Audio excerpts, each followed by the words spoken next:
కాకినాడ జిల్లా ప్రతిపాడు మండలం పెద్దిపాలెం గ్రామంలో దివంగత భారత మాజీ ఉప ప్రధాని డాక్టర్ బాబు జగజీవన్ రామ్ జయంతి వేడుకలు ఘనంగా నిర్వహించారు.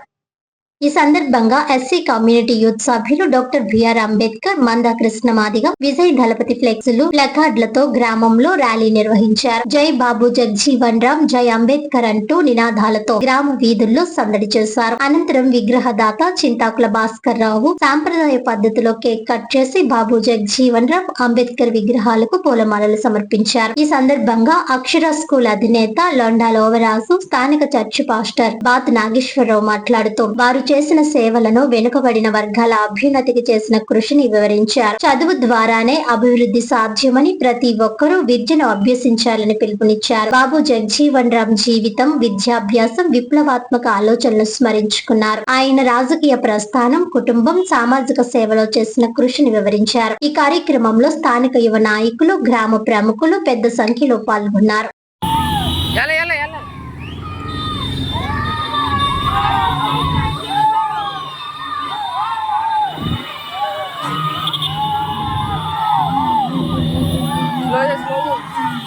స్లోగా వాళ్ళని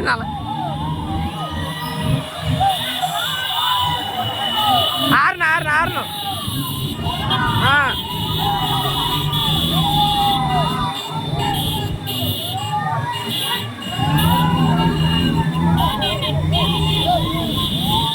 ముందుకు రా ముందు చూసుకున్నా నీకు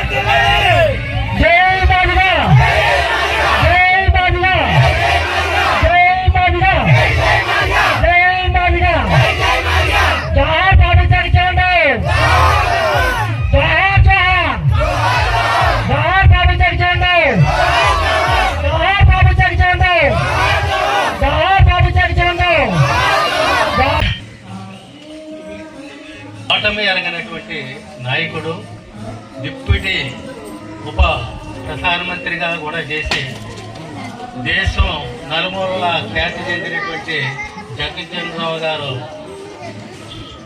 జయంతి ఉత్సవాలు చేసుకోవడం అనేది చాలా ముఖ్యమైనటువంటి విషయం.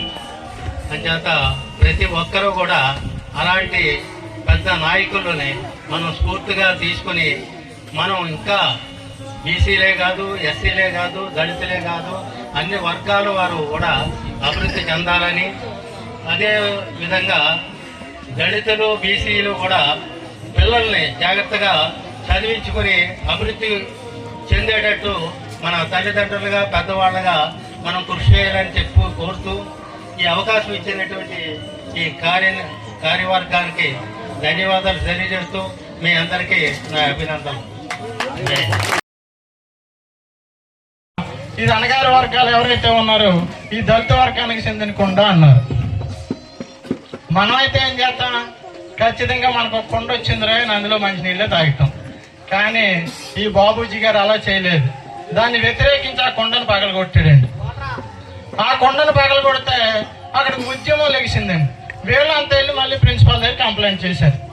ప్రిన్సిపాల్ కంప్లైంట్ చేస్తే ఈయన పిలిచి మందలించాడు. మందలించి పోయిన కొండ మళ్ళీ పెట్టాడండి, మళ్ళీ పగలగొట్టాడు. అక్కడి నుంచి ఉద్యమం తీవ్ర స్థాయికి వచ్చేసిందండి. ఇవాళ ఈ దళితులంతా కూడా వీనేపు ఏం చేశారంటే ఒక ఉద్యమంగా వెనక ధైర్యంగా నిలబడ్డారు. ఆ 1925 నుంచే అక్కడ ఏ సంఘటన అయితే జరిగిందో ఆ సంఘటనే అతను ఉద్యమకారుడిగా మరి ప్రపంచం, భారతదేశం గర్వించేలా చేసిందండి. అదండి ఆయన ఉద్యమకారుడు అంటే. ఆ రకంగా ఆయన ఉద్యమాలు మొదలుపెట్టి ఈ దళితులకి ఏ అయితే హక్కులు ఉన్నాయో ఈ హక్కులన్నింటినీ కూడా సాధించడానికి ఉద్యమాలు చేశాడు. అది ఇంకోటి ఆయన గొప్ప వర్త కూడా. ఎందుకంటే ఆయన 1950లో జెనీవాలో కార్మికులు ఎవరైతే ఉన్నారో ఆ కార్మికుల యొక్క సాధక బాధలను ఒక గళాన్ని జెనీవా అంతర్జాతీయ కార్మిక సంస్థ అండి. ఆ సంస్థలో ఈ కార్మికులు అనుభవిస్తున్న ఈ అణగారి వర్గాలు అనుభవిస్తున్న, ఈ పేదలు అనుభవిస్తున్న ఇవన్నింటినీ కూడా అంతర్జాతీయ సదస్సులో గళవిప్పిన ఏకైక భారతీయ నాయకుడు ఎవరంటే బాబు జగజ్జీవన్ రావు గారే.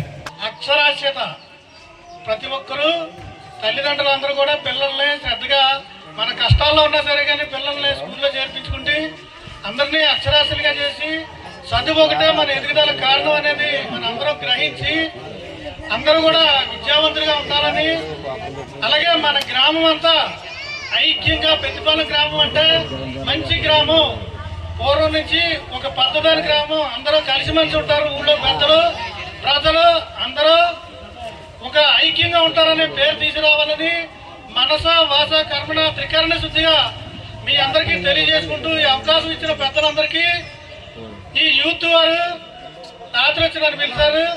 నాకు ఏ పని ఉన్నా సరే ఇవాళ ఆగిపోయి వారు పిలిచినందుకు వచ్చాం. అరుణ్ అంటాడు, మా వెనకయ్యో మీరు ముందు వచ్చారు కాబట్టి మన క్షమించండి అంటారు. ఇందులో క్షమించడం అనే పదం తప్పు, క్షమించడం అనేది లేదు.